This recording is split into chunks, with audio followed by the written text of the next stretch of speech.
दर्शन होतील, सगळ्यांना दर्शन होतील. आपण काही काळजी करू नका. दोन्ही पायाला स्पर्श करू नका.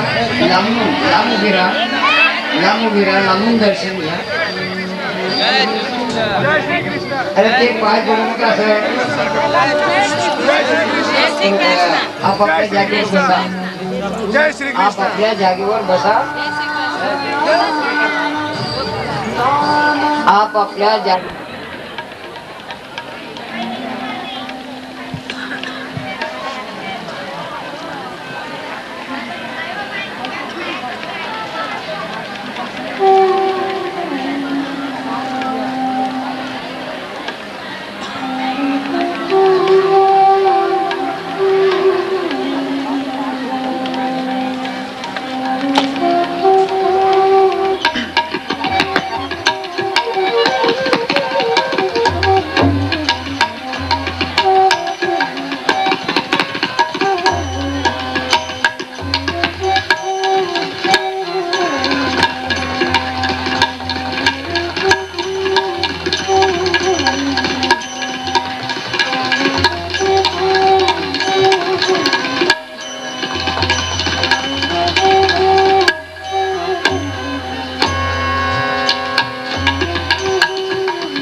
श्री गोवर्धननाथ की जय.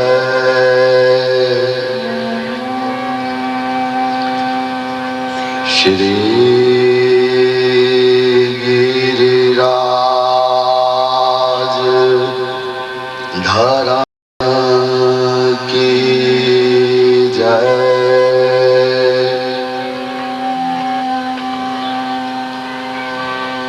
श्री द्वारिकाधीश की जय.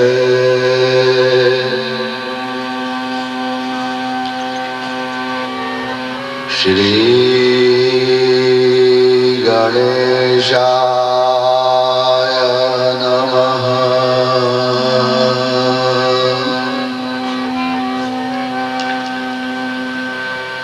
श्रीमातृपितृभ्यो चरणकमलेभ्यो नमः. श्री सरस्वत्यै नमः.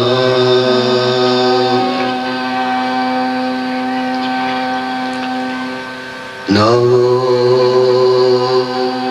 भगवते तुभ्यं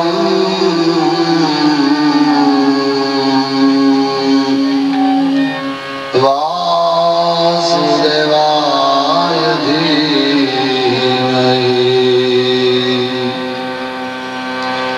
प्रद्युम्नाय अनिरुद्धाय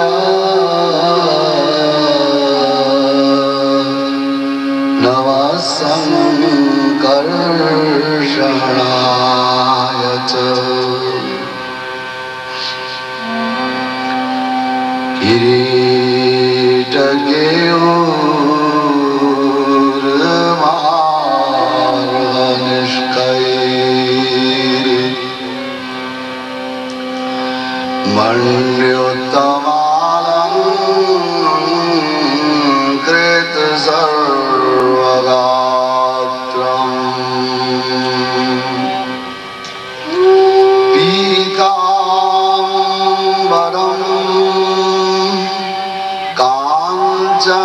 चित्रानदम्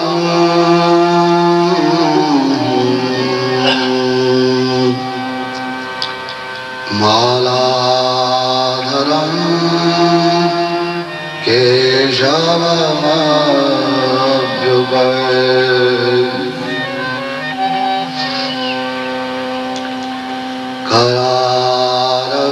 करारविन्देन पदारविन्दम्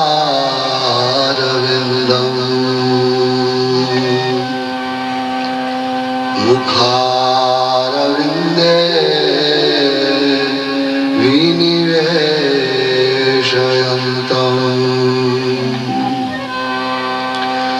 वटस्य पत्रस्य पुटे शयनम्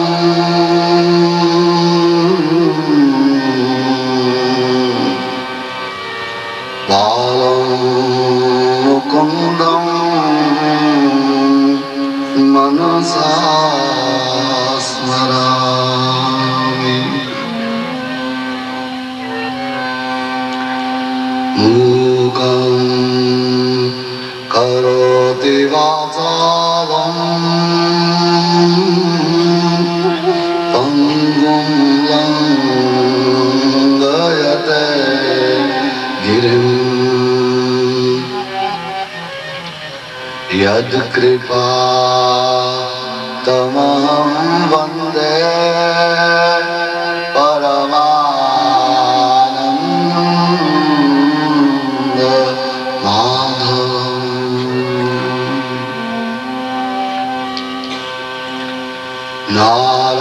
नारायणं नमस्कृत्य नरं चैव नरोत्तमम् देवीं सरस्वतीं व्यासं ततो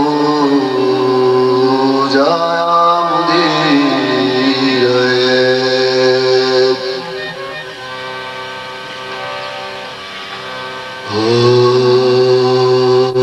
नमो भागवत पुराण पुरुषोत्तमाय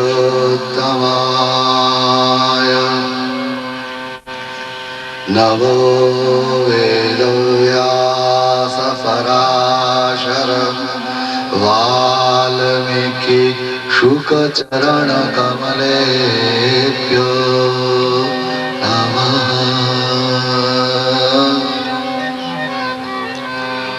Shri Ram Jai Ram Jai Jai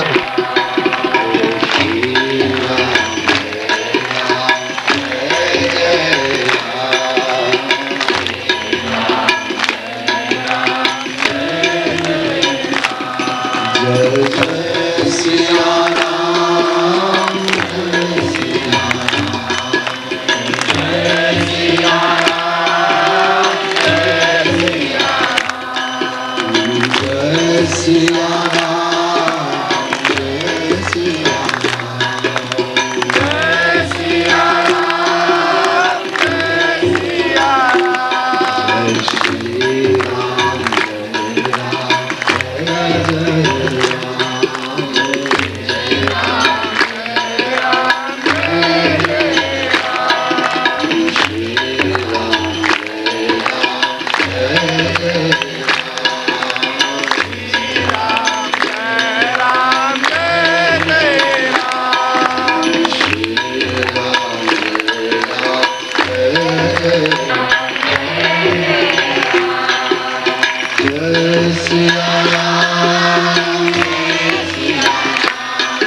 Jai Jai Shri Ram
श्यामकुट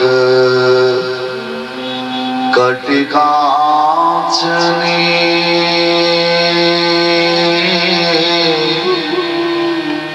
कर मुरली उर्मा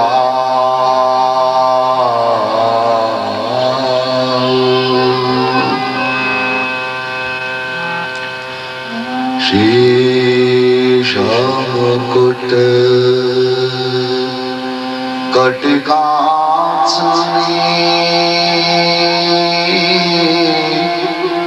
कर मुरली उर्मा एहि बानिक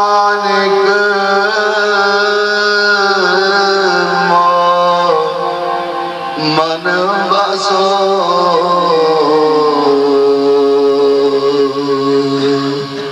सदा बिहारी लाल।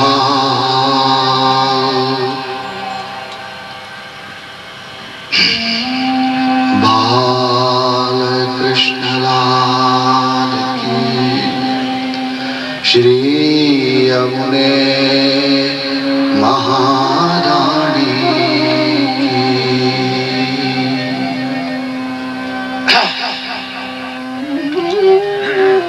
हरि नारायण।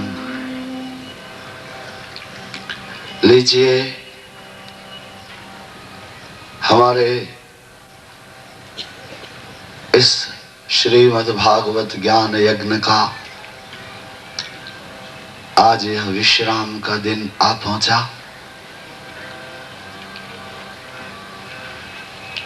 अब आज हमने मंगलाचरण प्रातः काल किया है। कल यहाँ इस समय पुनः मंगलाचरण करने का अवसर नहीं होगा। आइए, आप सभी भगवत कृपा पात्र भक्तों का, भगवान नाम के स्नेहियों का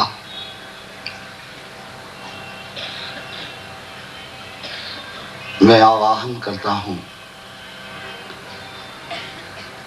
विराजिए, अपने हृदय को शांत कर लीजिए।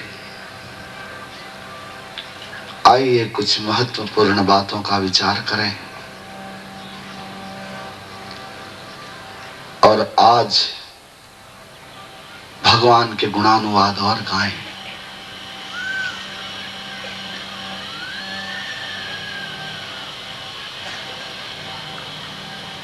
कुछ थोड़ी सी गंभीर चर्चा मैं करना चाहता हूं। ये तो हरि नाम है, यहां कई श्रोता होते हैं और ये आवश्यक नहीं कि यह दुरूह मार्ग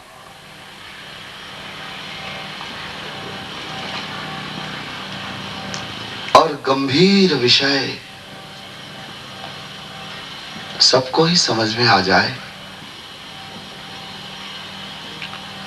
क्योंकि व्यक्ति जो कुछ सुनता है अपनी पात्रता के अनुसार ही सुनता है। बड़े नम्र भाव से तुलसी ने कहा कि यह राम कथा जो मैं लिखता हूं, जदपि कहि गुरु बारहि बारा, और समुझी पड़ी कछु मति अनुसारा। मेरे सदगुरु ने तो वारंवार मुझे राम कथा सुनाई। तुलसी कहते हैं कि राम कथा मेरे सदगुरु की कृपा तो अपार, असीम कृपा मेरे गुरु की मुझ पर। उन्होंने वारंवार मुझे राम की कथाएं सुनाई। जदपि कहि गुरु बारहि बारा, समुझी पड़ी कछु मति अनुसारा।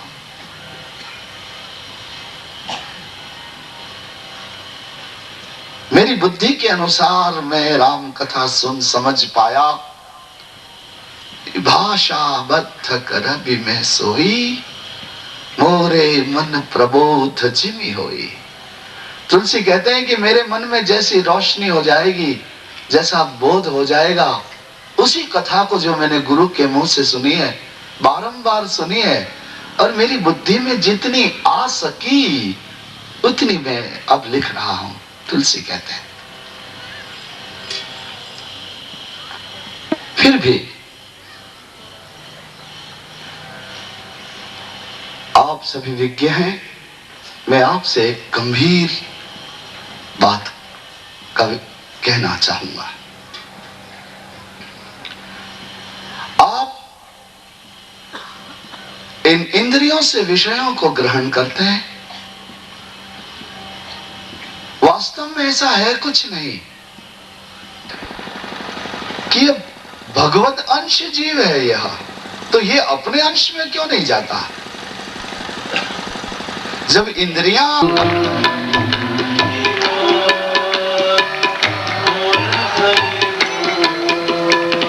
हरि हरि बोल बोल हरि माधव गोविंद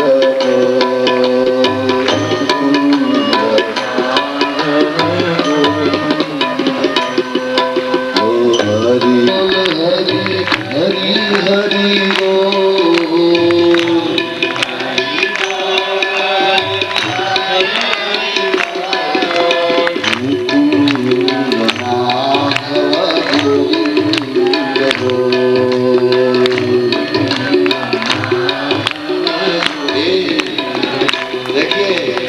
अपने स्वागत ही करिए।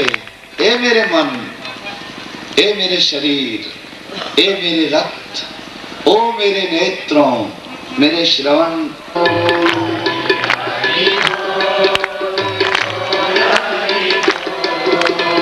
हरि हरि बोल Hari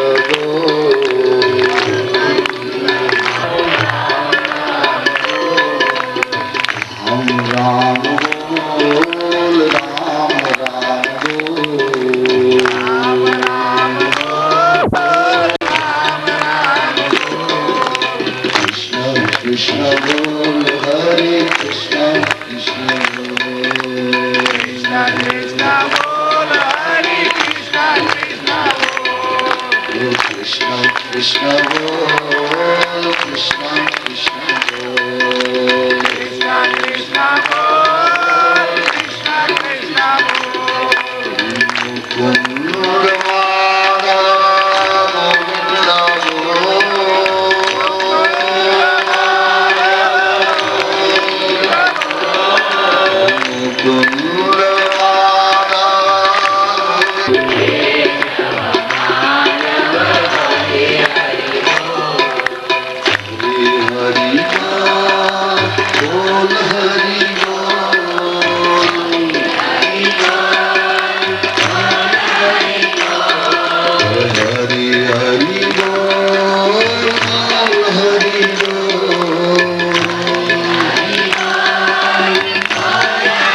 Bol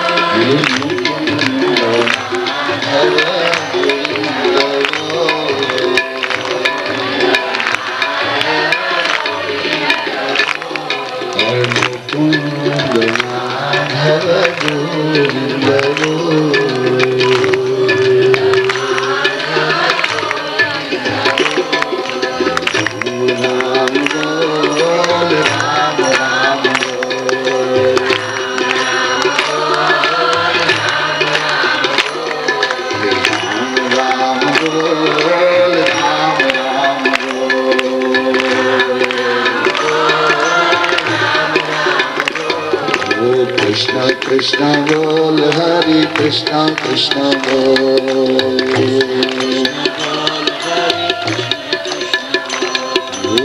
Krishna Krishna Bol Krishna Krishna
Keshav Krishna Keshav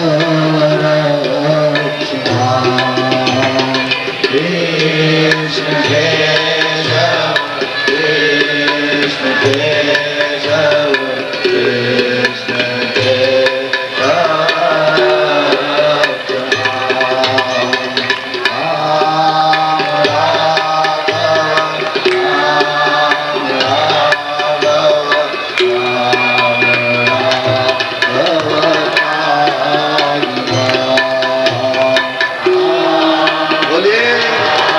जहाँ है वहां से बोलिए बोलिए।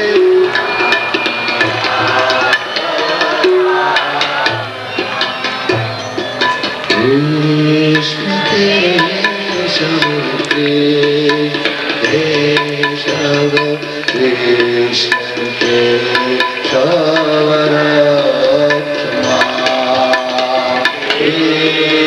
केशव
अपनी आंखों में, अपने नेत्रों में अपने पिघले हुए हृदय को आ जाने दीजिए। अपने हृदय को तब तक गीतों से भरिए, पिघले नहीं, आंखों से बरसे नहीं।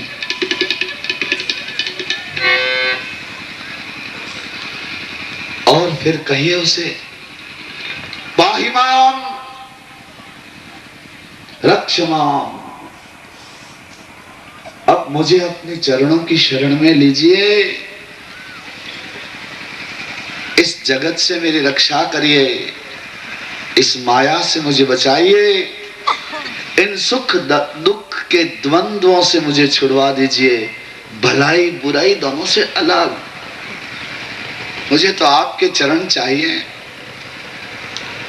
पाहि माम, मुझे अपनी शरण में लीजिए, मुझे अपना बनाइए। रक्ष माम, थक गया, अब तो दया कीजिए, अब तो कृपा कीजिए मुझ पर, बचा लीजिए, मुझे अपनी शरण में लीजिए, चरण में लीजिए, रक्षा करिए, मेरी पापों से बचा लीजिए, दुर्भावनाओं से बचा लीजिए।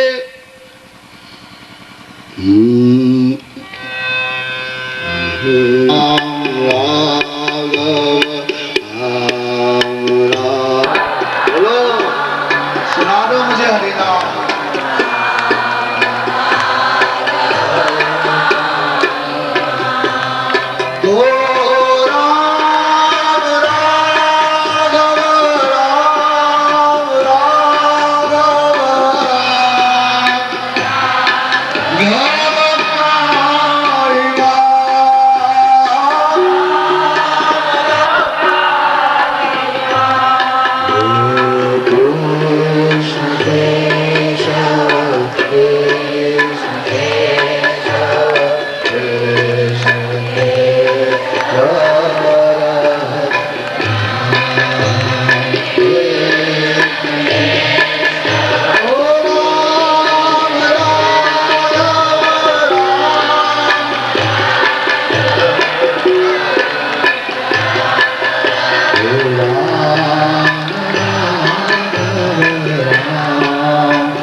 देखिए क्या हुआ।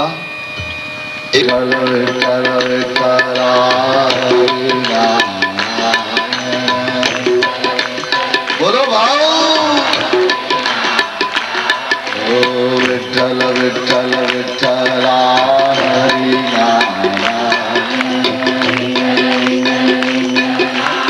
बोलिए। ओ हरि नारायण हरि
की ध्वनिया, दधि मंथन की ध्वनिया, गोपियों के कंठ से कृष्ण नाम की ध्वनिया निकलने लगी। प्रातः काल हो गया, रात्रि भर विश्राम किया उद्धव जी ने। प्रातः काल हुआ, मंगल ध्वनिया, कृष्ण नाम की ध्वनिया। नारायण यमुना जी स्नान करने को गए, गोपियां जगी, उन्होंने फिर एक रथ देखा नंद के द्वार पर। उनके हृदय में एक खड्डा हो गया कि दूसरा रथ अब क्या लेने आया यहाँ?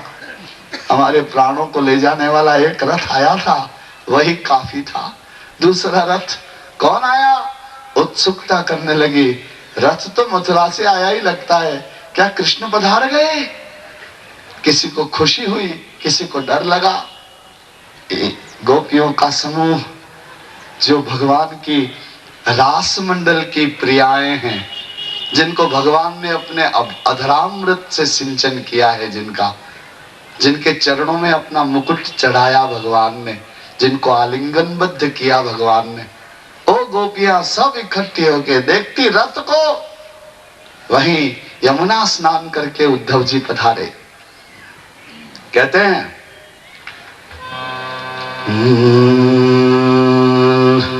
तम वीक्ष कृष्णानुचरम रजस स्त्रियः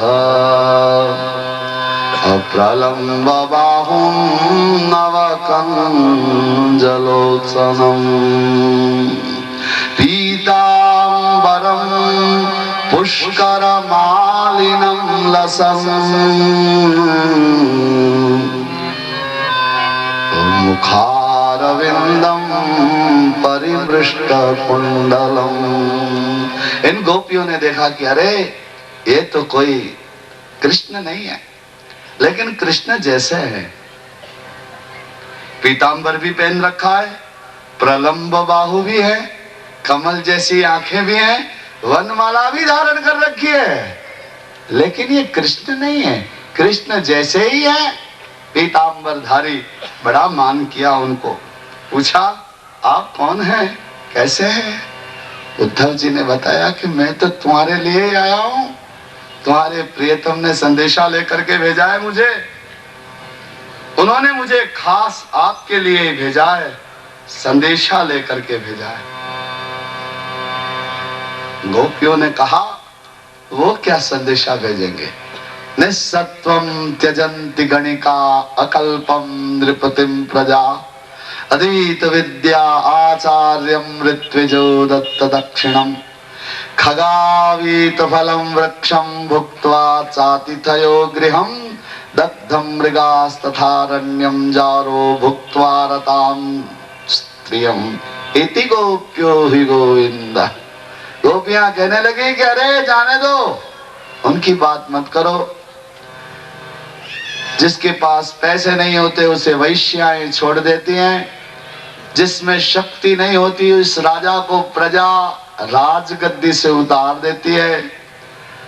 विद्याभ्यास करने के बाद विद्यार्थी गुरु को छोड़ देता है, दक्षिणा लेकर के ब्राह्मण यजमान को छोड़ देता है। जिस वृक्षों पर फल नहीं होते उन वृक्षों को पक्षी छोड़ देते हैं। भोजन करने के बाद अतिथि आतिथेय करने वाले का घर छोड़ देता है। जो वन जलने लगते हैं उसे हिरण छोड़ देते हैं। इति गोप्यो हि गोविंदः। इस तरह गोविंद ने भी इन गोपियों को सारा स्वाद लिया और छोड़ के चले गए, हमें अकेला के अकेला रख दिया। इसके बाद उन गोपियों ने एक गीत गाया है जिसे भ्रमर गीत कहते हैं। यहां पर भी ये गोपियां बड़ी आचार्य दिखती हैं। एक उड़ते हुए भमरे को इंगित करके उस भमरे के व्याज से इसको सुनाने लगे, तो जाओ यहां से, तुम्हारा यहाँ कुछ काम नहीं, हम तुम पर विश्वास नहीं करती, न तुम्हारे संदेशे पर विश्वास करती है, न संदेश देने वाले तुम्हारे स्वामी पर विश्वास करती है। गोपियों ने बहुत अच्छा यहाँ पर मृगयुरिव कपीन्द्रम विव्यधे लुप्तधर्मा स्त्रियमकृत विरूपां स्त्रीजितः कामयानाम् बलिमपि बलिमत्वा वेष्टयध्वंसवद्यः तदलमसितसख्यैर्दुस्त्यजस्तत्कथार्कः। विश्वास नहीं करते। तुम्हारे जो स्वामी है ना, वो तो इसी जन्म के नहीं, जन्म जन्म के कपटी है। बाहर के भी काले हैं, अंदर के भी काले। उस बाली ने कुछ बिगाड़ा था उनका। त्रेता युग में वृक्ष के पीछे छिप गए और निरपराध बाली को मार दिया। और वो शूर्पणखा बेचारी क्या क्या कह रही थी? वो तो आसक्त हो गई थी, उनके चरणों की दासी ही बनना चाहती थी, अपने आप को ही धर देना चाहती थी। उसके भी नाक कान काटे इन्होंने। और बलि सब कुछ देने को तैयार था। उस बलि राजा को भी बांध दिया। इनकी तो आदत ही खराब है। ये तो भीतर के और बाहर के हमेशा के काले हैं। ये जन्म जन्म से ऐसे ही ठगते आए। कभी बाली हाथ में आ गया, कभी शूर्पणखा हाथ में आ गई, कभी बलि हाथ में आ गया। इस द्वापर युग में हम भोली भाली ग्वालने हाथ में आ गई, हमको भी ठग के चले गए। इस तरह इन गोपियों ने बड़ा सुंदर भ्रमर गीत गाया।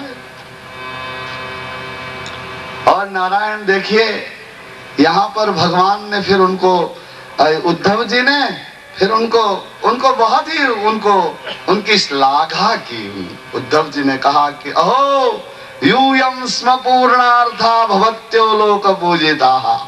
अरे गोपियों, आप तो इस संसार की पूजनीय हैं। वासुदेवे भगवती यासाम मित्यर्पितम मन।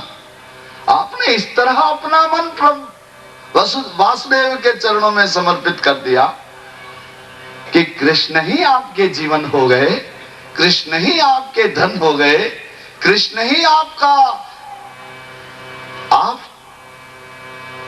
कंठ हो गए, नेत्र हो गए। ऐसा मन समर्पित किया। भवत्यो लोक पूजिताः, भवत्यो लोक पूजिताः। इस संसार आपकी पूजा करेगा, क्योंकि आपने प्रेम के ऐसे भव्य ऊंचाई को पाया आपने। अब आप शांति धारण कर लीजिए और भगवान ने आपको जो संदेशा भेजा है ना, वो सुन लीजिए। भगवान ने संदेशा भेजा है। उद्धव जी कहते हैं कि देखो गोपियों, भगवान आपके लिए कहते हैं कि तुम्हारा और मेरा वियोग हो ही नहीं सकता, क्योंकि दो हो तो अलग हो ना। आकाश आकाश से बिछड़ सकता है, उसी तरह आप और हम नहीं बिछड़ सकते। भगवान संदेशा कह रहे, ऐसा लिखा आपके लिए। उद्धव जी कहते हैं गोपियों, आपके लिए भगवान का संदेशा है। आपका और हमारा वियोग नहीं हो सकता। लेकिन येनेन्द्रियार्थान ध्यायेत मृषा स्वप्नवदुत्थित तन्निरुन्ध्यान्निन्द्रियाणि विनिद्र प्रतिपद्यत। देखिए, इन इंद्रियों से हम सपने में हम इन इंद्रियों से भोगते हैं। सपना देखते हैं ना, तो सपना कौन सी आंख से देखते हैं? इसी आंखों से ना। और सपने में फूल किस हाथों से तोड़ते हैं? इसी हाथों से। और स्वप्न में सुगंध किस नाक से लेते हैं? इसी नाक से। और आनंद का मनाते हैं, संतोष, सुगंध प्राप्त करने का संतोष कहां होता है? मन में। ध्यान दीजिए, आप जब सपना देखते हैं तो आंखों से ही देखते हैं ना। कौन सी आंखों से देखते हैं? आंखों से देखते हैं। और सुगंध कौन से नाक से लेते हैं? इसी नाक से लेते हैं। फूल किस से तोड़ते हैं? इसी हाथों से तोड़ते हैं। और सुगंध का संतोष कहां होता है? इसी मन में होता है। और जगने के बाद आप कहते हैं कि सपना झूठा था, यही कहते हैं ना, कोई फूल नहीं था, कोई मैंने तोड़ा नहीं था, कोई मैंने कुछ नहीं देखा, जो देखा था झूठा था। और जगने के बाद उन्हीं इंद्रियों से देखते हैं, उन्हीं हाथों से सब काम करते हैं, उसी नाक से गंध लेते हैं, उन्हीं इंद्रियों से, जिन इंद्रियों से आप सपने में भोगते हैं। जगने के बाद कहते हैं कि वो मिथ्या था। जगने के बाद उन्हीं सपने वाली ही ये इंद्रियां हैं, दूसरी थोड़ी थी, दो नहीं थी। वो सपने में अलग आंखें, अलग मुंह, अलग नाक, जगने के बाद अलग मुंह, अलग नाक, ऐसा नहीं है। तो सपने में आप जिन इंद्रियों से भोगते हैं, जगने के बाद आप उस सपने को झूठा समझते हैं और फिर जग करके उन्हीं सपने वाली इंद्रियों से ही ये भोगते हैं। तो ये कैसा है? ये ऐसा है जैसे सपने में एक सपना देखा जा रहा हो, वैसा है। जैसे वो सपना है वैसे ये भी सपना है। अतएव विनिद्र प्रतिपद्यत, इस सपने में से जगिए, क्योंकि ये सपना जो तुम देखते हो उस सपने जैसा ही ये भी सपना है। कैसे सिद्ध होता है? क्योंकि सपने में जिन इंद्रियों से तुमने भोग होगा और सपने को झूठा कह दिया, अब जगने के बाद उन्हीं इंद्रियों से भोग रहे हो और इसे सच्चा कह रहे हो। जैसे वो सपना झूठा, ऐसे ये भी सपना झूठा, ऐसा बोध दिया है। और फिर तो वहां रहने लगे, 6 महीने तक रहे हैं वहां पर वृंदावन में, और वहां भटकते रहे। इन गोपियों का कृष्ण कीर्तन इन गोपियों में के हृदय में उभरता हुआ, गोप ग्वालों गोपीजनों में, नंद यशोदा के हृदय में उभरते हुए और बहते हुए निरंतर अनवरत कृष्ण प्रेम के दर्शन किए और दीक्षित हो गए और कहने लगे, आसाम हो चरण रेणु जुषाम श्याम और वृंदावने किमपि गुल्मुलतौ शर्हिणाम।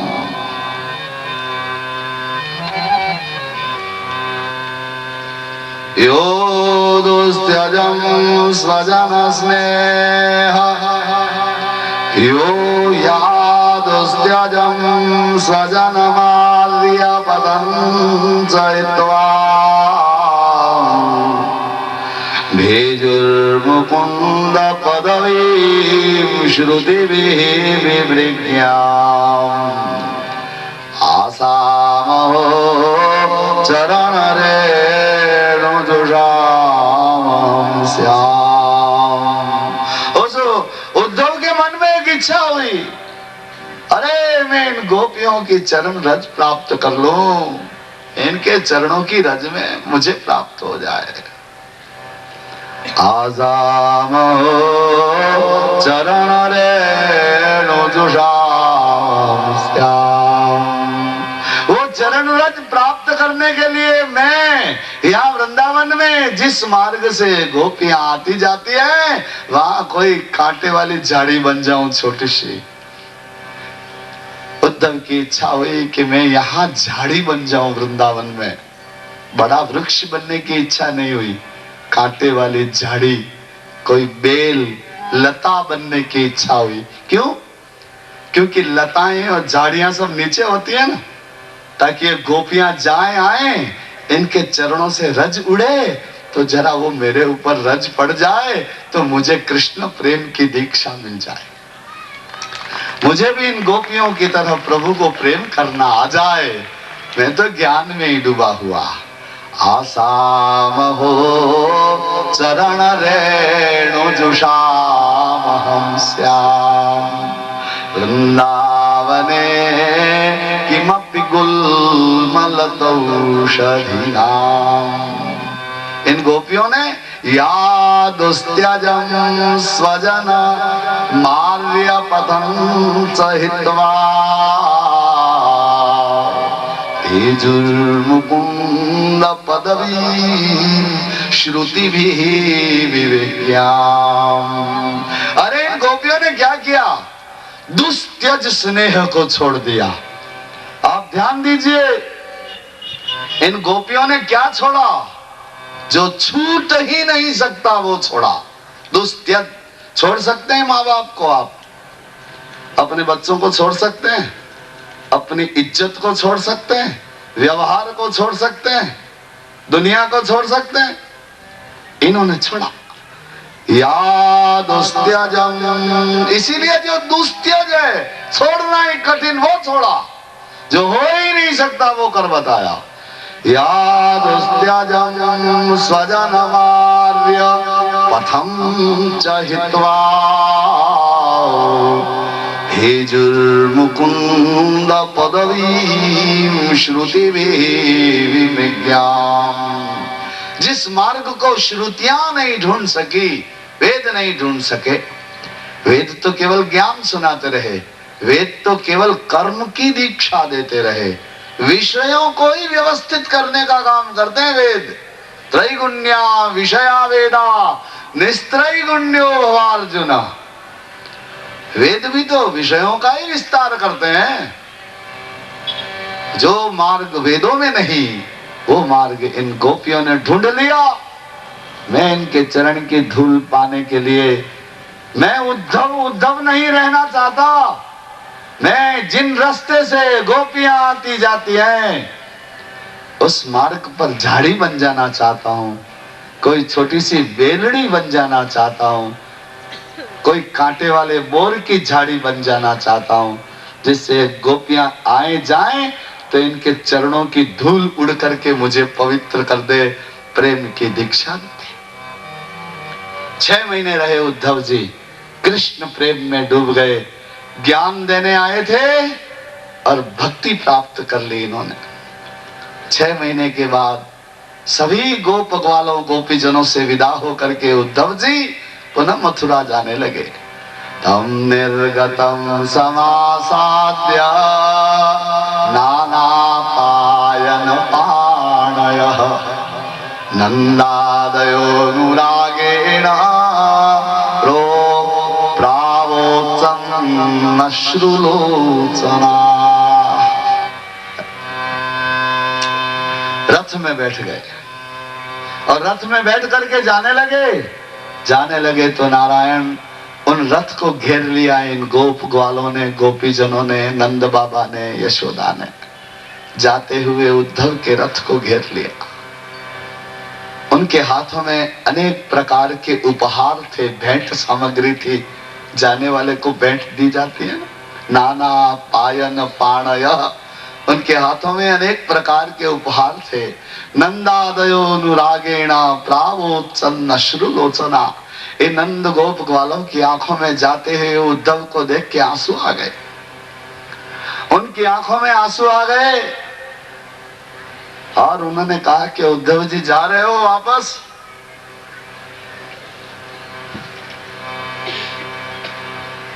आप वापस जा पधार रहे हैं?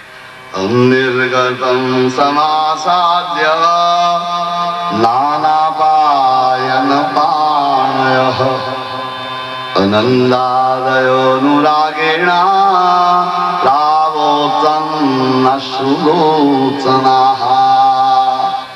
आंसू भरी आंखों से उद्धव को कहने लगे कि ओ उद्धव जी, मनसो वृत्तयन्नस्यो कृष्णपादाम्बुजाश्रयाः वाचोभिर्धारिणीर्नाम्ना कायस्तत्प्रवणादिषु।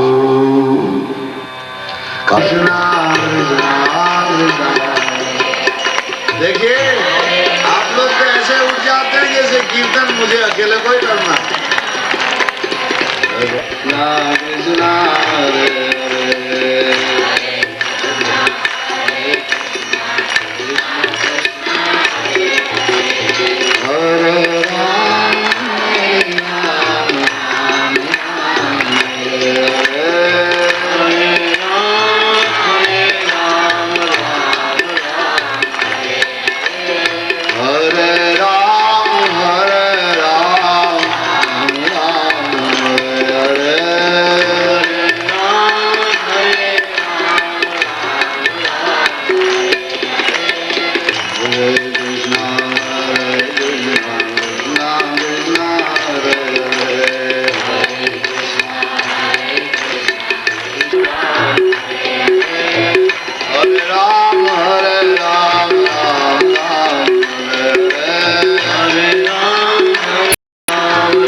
Krishna Krishna Krishna Hare Hare Hare Ram Ram Ram Hare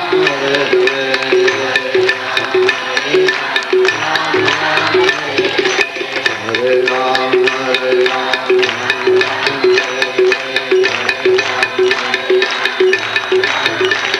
Hare Ram Hare Ram Ram